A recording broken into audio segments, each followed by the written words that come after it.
There's a difference between posts and pages. The biggest difference actually is that when you post something, it's categorized by the date, while pages are static and are not categorized by date. The interface for adding a new page is quite similar.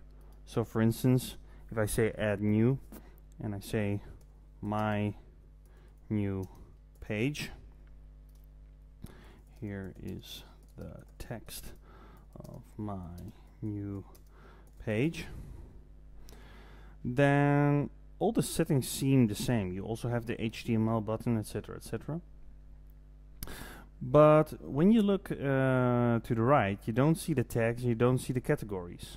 What you do see is that you can put the page attributes. Now what this means is you can either say I have one page and this page must be similar to that one page. For instance, I could take the sample page and say this page must look like the sample page, or I could choose a different template.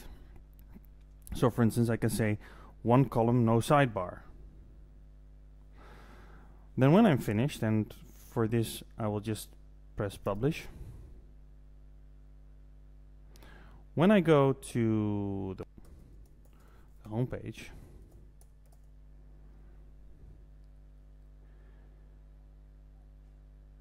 you see that on the first on the home page, you see my first post and you see hello world, but you don't see the new page. That's because it's now added here in the horizontal menu interface.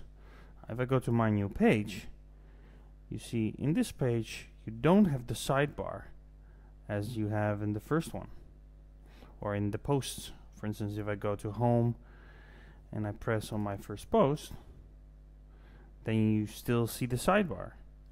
So with pages you have the ability to place static information on your website, and you have the ability to change the look and feel of how that particular static information is presented.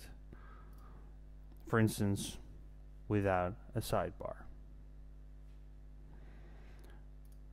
Now editing a page afterwards is also exactly the same as editing the post afterwards. So you now can still say, no, I want to put it on a default template. I press update, and then when I go to the website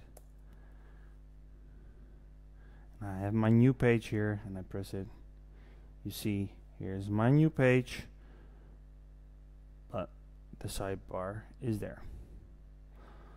So the biggest difference between a page and a post is more like a momentum, something you have which is very date specific, while a page is static.